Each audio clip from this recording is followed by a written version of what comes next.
Hello everyone, welcome in Educare Hub. Today we will discuss about phylum Mollusca. आज हम लोग संघ Mollusca के बारे में पढ़ेंगे. हम जानते हैं कि विश्व का दूसरा सबसे बड़ा संघ मोलस्का है. आर्थ्रोपोडा संघ के बाद मोलस्का संघ में सबसे अधिक जीव जंतुओं को रखा गया है.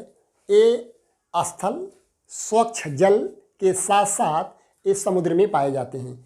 माने मोलस्का संघ के जो प्राणी होते हैं स्थल पर भी पाए जाते हैं, मृदा में पाए जा रहे हैं, साथ साथ स्वच्छ जल में नदी, तालाब, पांड, पूल, लेक, इसके साथ साथ लवणीय जल में माने सी वाटर में भी पाए जाते हैं. यह विश्व का दूसरा बड़ा संघ है जिसमें सबसे अधिक जंतु पाए जाते हैं.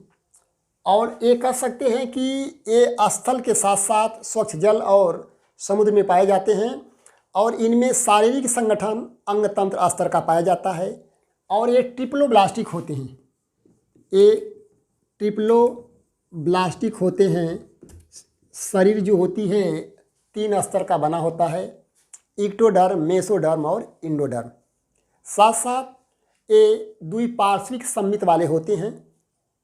लेकिन कुछ जंतुओं में टार्सन उपस्थित होने के कारण ये असम्मित वाले हो जाते हैं. और ये सबसे अधिक समुद्र में पाए जाते हैं.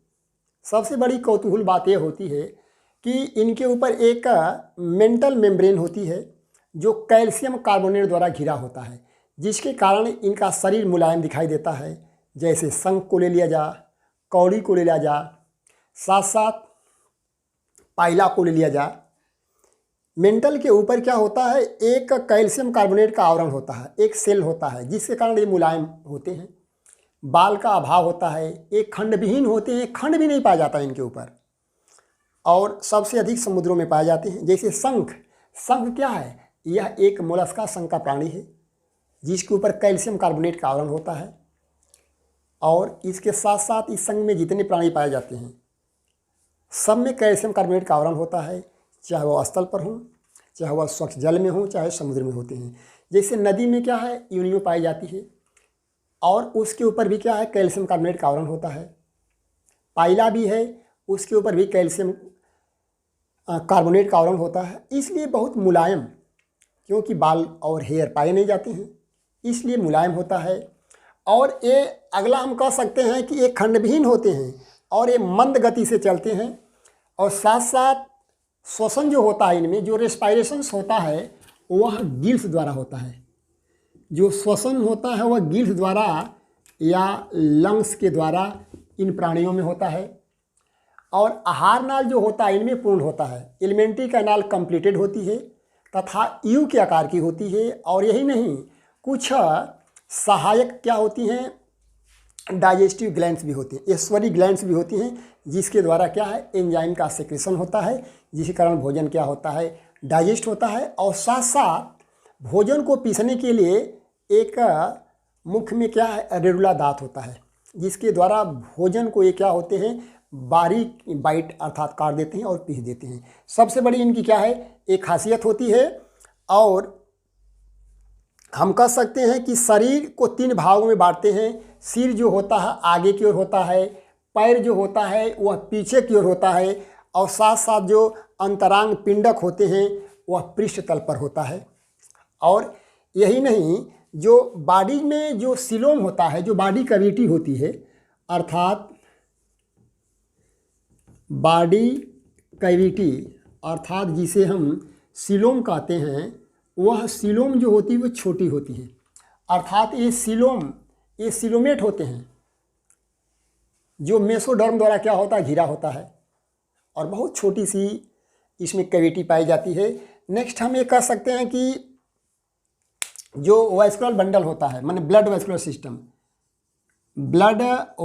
सिस्टम जो होता है इनमें पूर्ण रूप से विकसित होता है. मोलस्का संघ के प्राणियों में जो ब्लड सर्कुलेशन सिस्टम होता है वह पूर्ण रूप से क्या होता है, विकसित होता है. और इनमें जो क्या होता है कि जो ब्लड होता है वह नीला होता है, हरा होता है, लाल होता है, रंगहीन होता है. और ये सब हीमोसाइनिन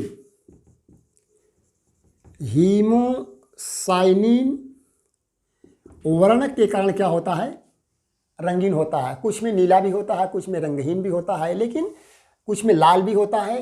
तो जो रंगीन होता है वह हीमोसाइनिन के कारण ही ब्लड रंगीन होता है।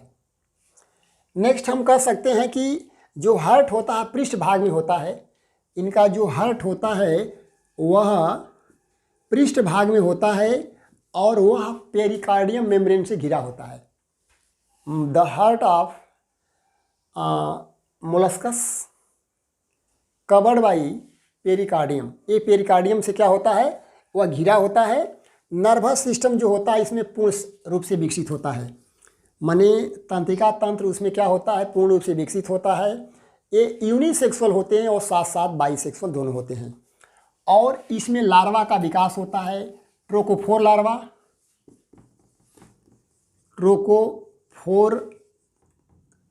लार्वा और साथ साथ ग्लेचोडियम लार्वा। इसमें ग्लोचिडियम लार्वा पाया जाता है। और लार्वा के बाद क्या होता है, एक वयस्क का निर्माण होता है। तो लार्वल अवस्था पाई जाती है, इसमें ट्रोकोफोर लार्वा भी है और ग्लोचोडियम लार्वा भी है। साथ साथ हम कह सकते हैं कि जैसे एग्जाम्पल के तौर पर हम ले सकते हैं पाइला ग्लोसोबा, और पाइला के साथ साथ हम ले सकते हैं यूनियो, सी हेयर। ये आदि इस संघ में पाए जाने वाले क्या होते हैं, जंतु होते हैं। See here, octopus etc. तो इस प्रकार मोलस्का संघ के जितने भी प्राणी होते हैं एक कौतूहल, एक सुंदर, जिसका ह्यूमन के लिए वेलफेयर भी है, लाभ भी है। धन्यवाद।